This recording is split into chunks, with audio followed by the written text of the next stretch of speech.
नमस्कार दोस्तों, आप सभी का फिर से स्वागत है आपके अपने YouTube चैनल वैकेंसी गुरु में। दोस्तों, RCET एग्ज़ाम को लेकर जो हमारी वीडियोस आते हैं, उनमें एक और नया वीडियो जुड़ा है, जिसमें आप सभी का हार्दिक स्वागत है, अभिनंदन है। मित्रों, ये वीडियो ऐसा है, अगर इस वीडियो में आपके 14 क्वेश्चन सही हो रहे हैं, तो RCET में आप आराम से पास हो जाएंगे। ये मैं आपको ध्यान से बता रहा हूँ और पूरे विश्वास के साथ बता रहा हूँ। तो देखते हैं कि इस वीडियो में आपके 14 प्रश्न सही होते हैं कि नहीं होते हैं।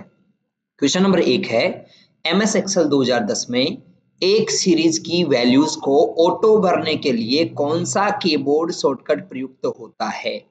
Which keyboard shortcut is used to autofill the values of a series in Excel? तो दोस्तों, मैं आपको बताना चाहूंगा कि आप MS एक्सेल यूज करते हो और उसमें यहाँ पर ऐसे सेल्स होती हैं, ठीक है। यहाँ पर आपने ए लिखा, अब सेम ए आपको सभी में ऐसे फिल करना है, ठीक है, या फिर आपको ऐसे फिल करना है। तो यहाँ पर पूछ रहा है सीरीज की वैल्यूज को जो है ऑटो भरने के लिए। तो यहाँ पर अगर हमें डाउन फिल करना हो तो हम कंट्रोल के साथ डी यूज करते हैं, कंट्रोल प्लस डी, और अगर हमें राइट में फिल करना हो तो हम कंट्रोल आर यूज करते हैं। तो ऑप्शन डी इसका सही जवाब है। अगर आपने भी ये सोचा तो बिल्कुल ठीक है।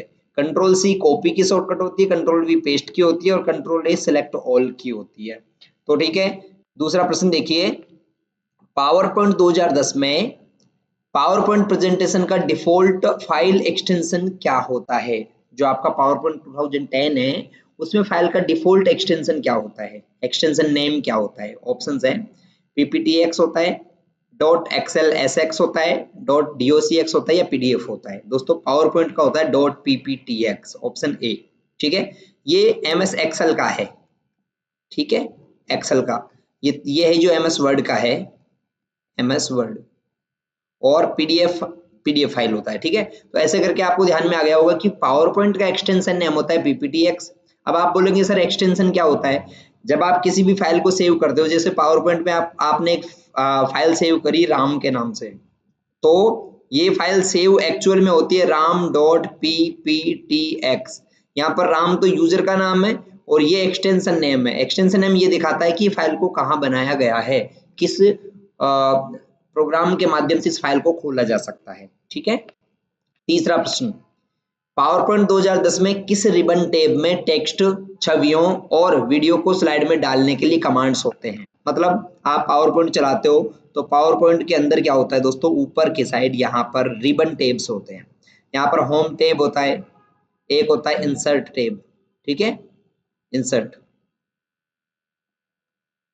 ठीक है। तो आपको ये बताना है कि यहाँ पर आपको अगर टैब में कौन से टैब से आप छवियां यानी इमेजेस, टेक्स्ट आदि वीडियो वगैरह आप ले सकते हो। तो दोस्तों ध्यान रहे, ये सब चीजें हम इंसर्ट से ले सकते हैं। कौन से टैब से ले सकते हैं? इंसर्ट से।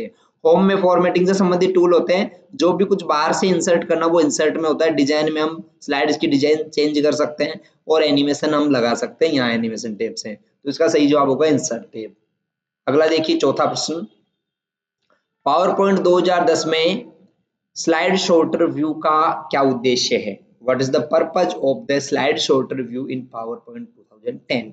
तो दोस्तों, स्लाइड शॉर्टर व्यू, स्लाइड और इसके बाद में शॉर्टर, शॉर्टर यानी जो छोटे छोटे आपको दिखे, और व्यू यानी देखना, मतलब एक ऐसा व्यू जिसमें स्लाइड्स छोटी छोटी इमेजेस के रूप में दिखाई देती हो, यानी कि आप अपनी कंप्यूटर स्क्रीन पर स्लाइड्स को ऐसे छोटे छोटे थंबनेल्स में देख सकते हो, ऐसे इस प्रकार से। ये स्लाइड शॉर्टर व्यू होता है। अब स्लाइड शॉर्टर व्यू ऐसा देख तो लिया आपने, पर अब ये काम में क्या आता है? तो अगर मान लो आपको ये जो स्लाइड है 5 नंबर की स्लाइड, इसको आपको 2 नंबर पर लेके जाना, तो माउस से आप ड्रैग करके यहाँ ले जाके छोड़ दो, ये 2 नंबर पे चली जाएगी। और 2 नंबर को लास्ट में लेके जाना, तो आप यहाँ से ड्रैग करके यहाँ ले जाओ। तो प्रेजेंटेशन में स्लाइड्स को फिर से व्यवस्थित करने और संगठित करने के लिए इसका इस्तेमाल करते हैं, to rearrange and organise slides in presentation, option B. पांचवा, पावर पॉइंट 2010 में टेक्स्ट और ऑब्जेक्ट, पावर पॉइंट 2010 में टेक्स्ट और ऑब्जेक्ट में कस्टम एनिमेशन जोड़ने के लिए कौन सी सुविधा होती है? अगर आपको कस्टम एनिमेशन जोड़ना है तो आप क्या करेंगे दोस्तों? स्लाइड मास्टर का यूज करेंगे और ट्रांजिशन इफेक्ट का यूज करेंगे। अगला है एनिमेशन पेंटर का यूज करेंगे और एनिमेशन पेन में जाएंगे। दोस्तों, अगर आपको कस्टम एनिमेशन जोड़ने हैं तो आप क्या करेंगे, एनिमेशन पेंटर का इस्तेमाल करेंगे। ठीक है, एनिमेशन पेन में क्या होता है, एनिमेशन लगाते हो उनकी लिस्ट होती है, ट्रांजिशन ये नहीं होता, स्लाइड मास्टर का यूज नहीं करेंगे। अगला, पावर पॉइंट 2010 में स्लाइड मास्टर का उद्देश्य क्या है? What is the purpose of slide master in power point 2010? तो स्लाइड मास्टर का जो पर्पज होता है वो होता है दोस्तों सभी प्रकार की स्लाइड्स को एक फॉर्मेट बनाने के लिए, मतलब सारी स्लाइड्स एक जैसी हो जाएंगी, तो ये स्लाइड मास्टर होता है। ठीक है, तो सभी स्लाइड्स में एक जैसा यानी एक समरूप डिजाइन और लेआउट लागू करने के लिए इसका इस्तेमाल करते हैं। To apply a uniform design and layout across all slides, ये स्लाइड मास्टर होता है।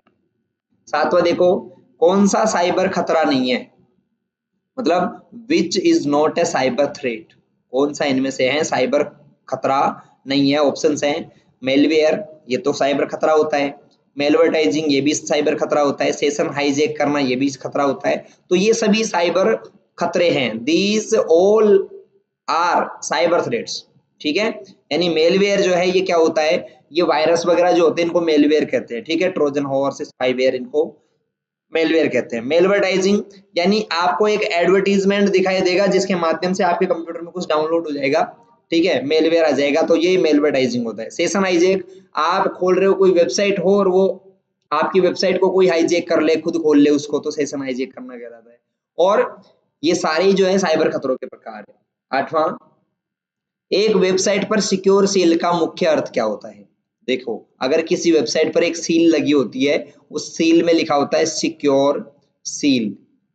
ठीक है, तो सिक्योर सील का अर्थ क्या होता है दोस्तों? सिक्योर सील का अर्थ होता है ये वेबसाइट सुरक्षित है। ठीक है, यानी कि ये वेबसाइट जो है किसी भी प्रकार से आपको नुकसान नहीं पहुंचाएंगी। तो इसका सही जवाब है, वेबसाइट डेटा प्रेषण को सुरक्षित करने के लिए एन्क्रिप्शन का उपयोग करती है। ठीक है, तो ऑप्शन सी इसका सही जवाब है। आगे नवा क्वेश्चन है, निम्न में से भारत में इलेक्ट्रॉनिक लेन देन और डिजिटल हस्ताक्षरों को प्रबंधित और नियंत्रित करने का खास उद्देश्य रखने वाले कौन से कानून है? दोस्तों, इलेक्ट्रॉनिक लेन देन और डिजिटल हस्ताक्षरों को प्रबंधित करने और नियंत्रित करने वाला जो भारत में कानून है, उस कानून का नाम है भारतीय यानी इंडियन भारतीय तकनीकी सूचना एवं तकनीकी कानून। इसको अंग्रेजी में कहते हैं इंफॉर्मेशन टेक्नोलॉजी अधिनियम 2000, इंडियन आईटी एक्ट 2000, यानी ऑप्शन बी इसका सही जवाब है। देखिए 10वां, एमएस एक्सेल में डेटा मान्यता सुविधा का उद्देश्य क्या है? यानी what is the purpose of the data validation feature in Excel? तो डेटा वैलिडेशन का यूज होता है दोस्तों, यह सेल में उन्हीं डेटा को एंटर करने में सक्षम बनाता है, ठीक है, जो उसके लिए अलाउ है, मतलब प्रतिबंधित डेटा को ये रोकने का काम करता है, रेस्ट्रिक्ट करने का काम करता है। मैं आपको समझा देता हूँ, जैसे एक सेल है, अब आप चाहते हो कि इस सेल में 1 से लेकर 10 के बीच की संख्या ये लिखनी चाहिए, और किसी ने यहाँ पर 15 लिख दिया तो इसमें लिखेगी ही नहीं, इसमें 1 से लेकर 10 के बीच की संख्या लिखी जाएगी। ये डेटा वैलिडेशन ऑप्शन काम में आता है। 11वां देखिए, एमएस एक्सेल में विशिष्ट मानों को पूरा करने वाले एक रेंज में कितनी सेल की संख्या को गणना करने के लिए किस फंक्शन का उपयोग किया जाता है? तो एक्सेल में विशिष्ट मानों को पूरा करने वाले एक रेंज में कितनी सेल की संख्या को गणना करने के लिए किस फंक्शन का इस्तेमाल करते हैं? इसका सही जवाब है दोस्तों count if function. Count if function काम में आता है, यानी यहाँ पर एक सीट है, उस सीट में यहाँ पर अलग अलग नंबर्स दे रखे हैं आपको, और उनमें से कुछ नंबर रिपीट है, जैसे यहाँ पर 10 यहाँ पे भी आ गया, 10 यहाँ भी आ गया, 10 यहाँ भी आ गया, 10 यहाँ पे आ गया, यहाँ पर 5 6 7 8 8 7 ऐसे लिखा हुआ है। आपको ये काउंट करना है कि 10 कितने बार आया है, 10 कितने बार आया, तो आप काउंट इफ फंक्शन का इस्तेमाल करेंगे। ठीक है, काउंट में भी आपको लॉजिक लगाना है। 12वां, एक्सेल 2010 में एक वर्कशीट की डिफॉल्ट ओरिएंटेशन क्या होती है? यानी what is the default orientation of a worksheet in Excel 2010? तो एमएस एक्सेल में डिफॉल्ट ओरिएंटेशन जो होता है सीट का वो होता है पोर्ट्रेट। ठीक है, सीधा पेज पोर्ट्रेट होता है। नेक्स्ट है, पावर पॉइंट 2010 में स्लाइड शो को प्रथम स्लाइड से शुरू करने के लिए पहली स्लाइड से चलाने के लिए कौन सा कीबोर्ड शॉर्टकट दबाते हो? तो दोस्तों पावर पॉइंट 2010 में अगर स्लाइड शो को पहली स्लाइड से शुरू करना है उसके लिए हम F5 बटन दबाते हैं, F5। और अगर वर्तमान स्लाइड से चलाना हो करंट स्लाइड से तो शिफ्ट के साथ F5 दबाते हैं। तो यहाँ पर पूछ रहा है वर्तमान स्लाइड से तो F5। कंट्रोल S सेव करने के काम में आता है, सेव करना हो तो। कंट्रोल P प्रिंट करने के काम में आता है, ठीक है। और ऑल्ट F4 एग्जिट करने के काम में आता है। अगर आपको एग्जिट करना हो, बाहर निकलना हो तो ऑल्ट F4 का यूज करेंगे। 14वां, पावर पॉइंट 2010 में किस रिबन टैब का उपयोग स्लाइड की पृष्ठभूमि का स्वरूप बदलने के लिए किया जाता है? यानी पावर पॉइंट में कौन सा रिबन है जो स्लाइड के बैकग्राउंड को बदलने के काम में आता है दोस्तों? डिजाइन टैब, ठीक है। आप सबको मालूम होना चाहिए डिजाइन से ही हम ये कर सकते हैं, डिजाइन बदल सकते हैं। तो ऑप्शन बी इसका सही जवाब है। 15वां देखिए, पावर पॉइंट 2010 में स्लाइड शो टैब का उद्देश्य क्या है? यानी what is the purpose of the slide show tab in power point 2010? तो स्लाइड शो यानी जब आप स्लाइड शो दिखाते हो तो उस स्लाइड शो को मैनेज करना, व्यवस्थित करना, ये स्लाइड शो के माध्यम से किया जाता है। तो प्रेजेंटेशन को दर्शकों के लिए सेट करने के लिए, आपके प्रेजेंटेशन दर्शकों के लिए कैसी दिखेगी, ये चीजें सेट करना पावर पॉइंट में स्लाइड शो टैब में किया जाता है, ठीक है। तो ऑप्शन सी इसका सही जवाब है। 16वां देखिए। और दोस्तों अगर आपको ये क्वेश्चंस अच्छे लग रहे हैं कि वास्तव में एग्जाम के लेवल के हैं तो आप इस वीडियो को लाइक कीजिए, आपकी बेहतरीन तैयारी हो रही है और ऐसे ही तैयारी आपको हम करवाते रहेंगे। बस वैकेंसी गुरु टीम आपसे लाइक शेयर सब्सक्राइब के रूप में आपका प्यार चाहती है। 16वां प्रश्न है, साइबर सुरक्षा के संदर्भ में, साइबर सुरक्षा के संदर्भ में फिशिंग शब्द का क्या मतलब है? 4 ऑप्शन से आपको जवाब देना है। फिशिंग क्या काम में आता है? तो ऑप्शंस हैं, पहला आपके सामने एक प्रकार का मैलिशियस सॉफ्टवेयर है। फिशिंग एक प्रकार का मैलिशियस सॉफ्टवेयर है। दूसरा है कंप्यूटर सिस्टमों में अनाधिकृत पहुंच। तीसरा है धोखाधड़ी एवं सेंसिटिव जानकारी के लिए ईमेल या संदेश व्यक्ति को भेजता है। चौथा है फायरवॉल कॉन्फ़िगरेशन की गलती। दोस्तों कंप्यूटर में जो फिशिंग है वो क्या है?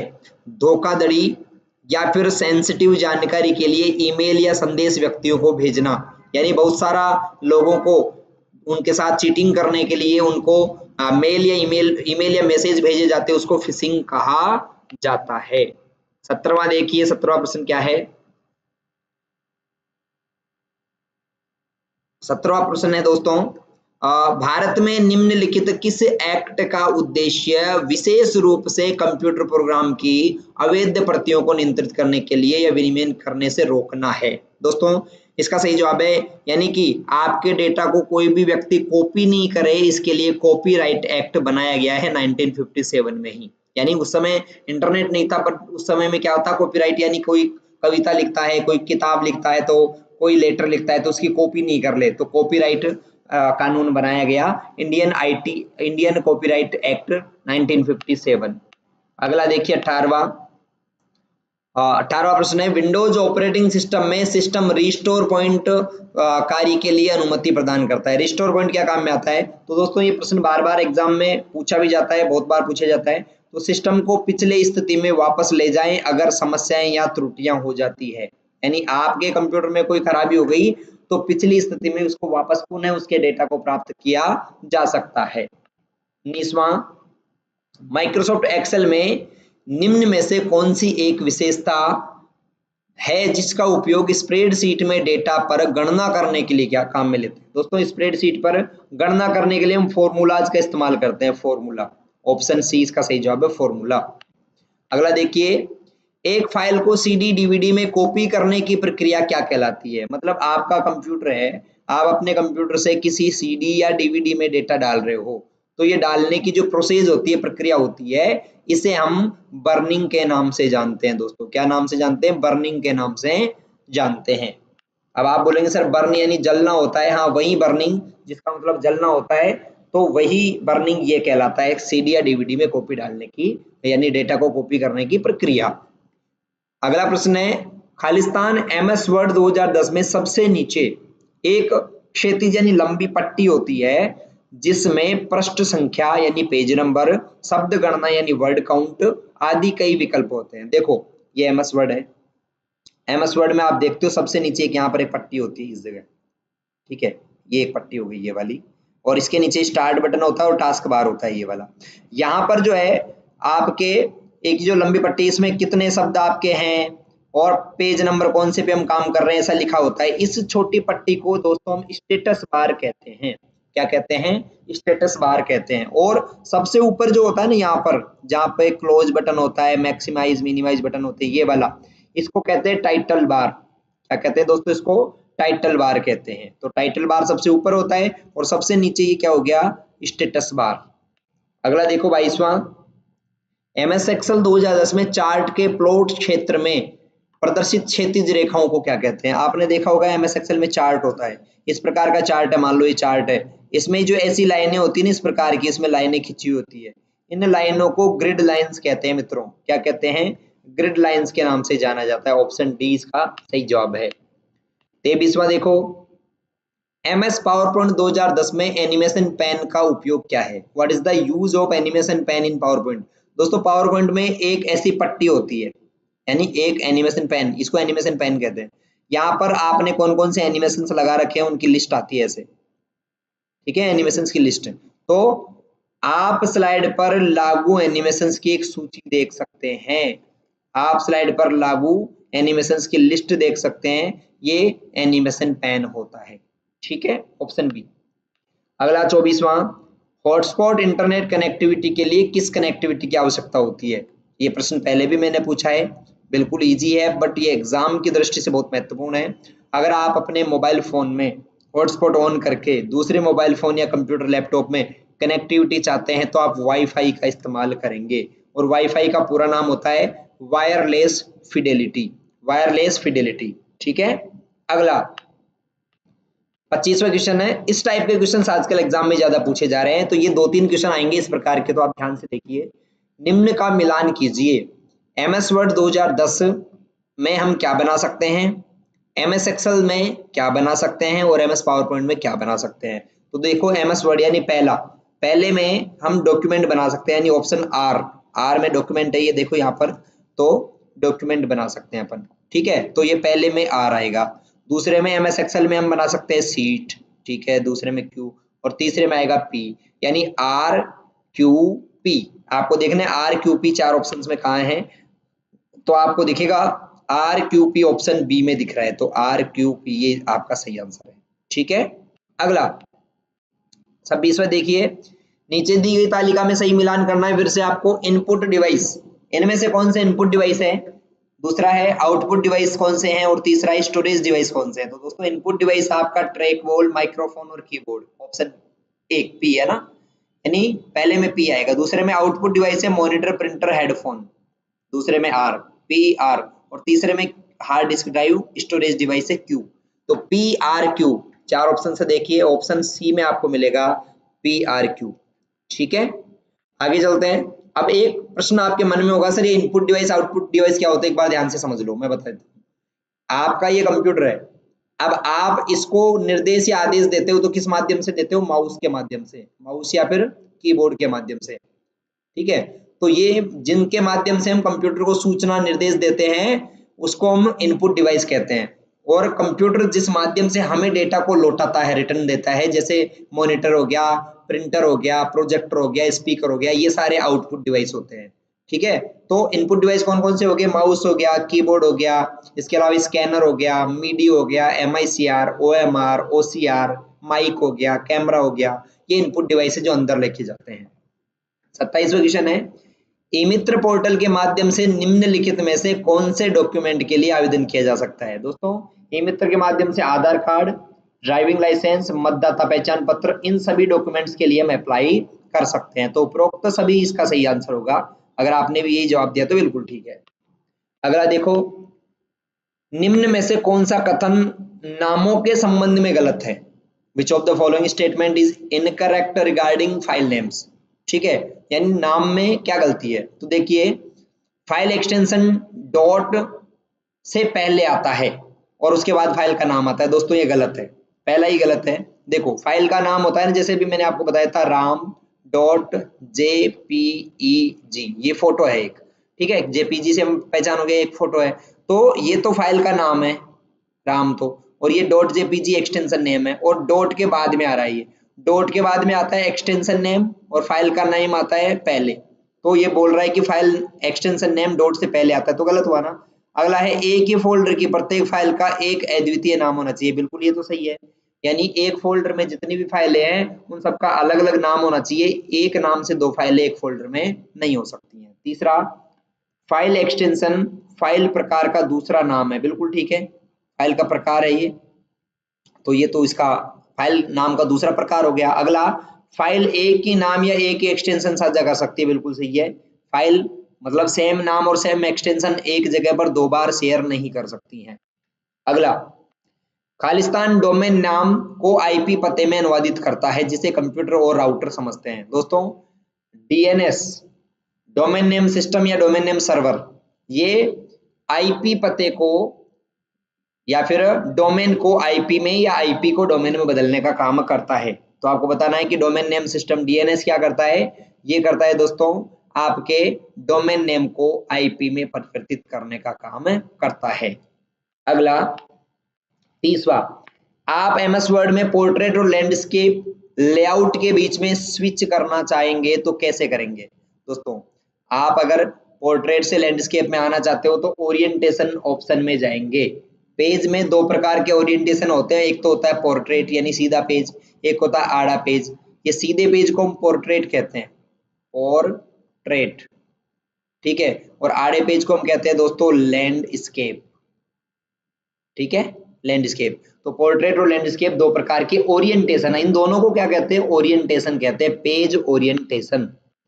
31वां देखिए, आप कैसे सत्यापित कर सकते हैं कि कोई वेबसाइट डेटा संचारित करने के लिए सुरक्षित कनेक्शन का उपयोग कर रही है। दोस्तों, आपको कैसे पता लगेगा कि जिस वेबसाइट को आप चला रहे हो वो सिक्योर है कि नहीं है। तो एक बात ध्यान रखो, आप जो उसका वेब ब्राउजर है वेबसाइट का, उसमें ऊपर ऊपर एड्रेस बार होता है जहां पर लिखा होता है www ऐसा कुछ है ना, यानी वेबसाइट का नाम लिखा होता है google.com vacancyguru.in ऐसे। वहां पर दो चीजें चेक करो, एक तो चेक करो HTTPS लिखा होना चाहिए और दूसरा एक लॉक का चिन्ह होना चाहिए, वहां पर ऐसे ताले का चिन्ह होना चाहिए, ठीक है। ये अगर ये दोनों वहां पर है यानी वेबसाइट सुरक्षित है। तो देखो आप ब्राउजर विंडो में पैडलॉक या वेब पते की शुरुआत में HTTPS देखें, अगर ये है तो यानी वेबसाइट सुरक्षित है, वरना वेबसाइट सिक्योर नहीं है, वहां पर पेमेंट वगैरह आपको नहीं करना चाहिए। अगला देखो, प्रेजेंटेशन खाली स्थान का संग्रह है, यानी presentation is collection of slides, यानी एक प्रेजेंटेशन में बहुत सारी स्लाइड्स होती हैं, स्लाइड से मिलकर प्रेजेंटेशन बनता है, ठीक है। वर्कशीट का कलेक्शन होता है स्प्रेडशीट, ठीक है, स्प्रेडशीट होता है। एमएस एक्सेल में बनाई गई फाइल को वर्कबुक कहते हैं, ओके। और चार्ट क्या होते हैं, चार्ट डेटा को ग्राफिक्स में यानी चित्रों के माध्यम से प्रदर्शित करते हैं। 33वां, वायरस, ट्रोजन हॉर्स और वॉर्म्स, ये क्या होते हैं। दोस्तों, वायरस, ट्रोजन हॉर्स और वॉर्म्स जो होते हैं ये कंप्यूटर सिस्टम को नुकसान पहुंचाने में सक्षम होते हैं। क्या होते हैं, कंप्यूटर सिस्टम को नुकसान पहुंचाने में सक्षम होते हैं। ऑप्शन ए इसका सही जवाब है। नेक्स्ट देखिए 34वां, निम्न में से किस कंप्यूटर सिस्टम के घटक की संसाधन प्रबंधन की भूमिका होती है। Which of the following computer system component has the rule of resource management. Resource management का काम जो होता है संसाधन प्रबंधन का, वो ऑपरेटिंग सिस्टम का होता है। दोस्तों, ऑपरेटिंग सिस्टम कंप्यूटर को रिसोर्स मैनेजमेंट का काम करता है।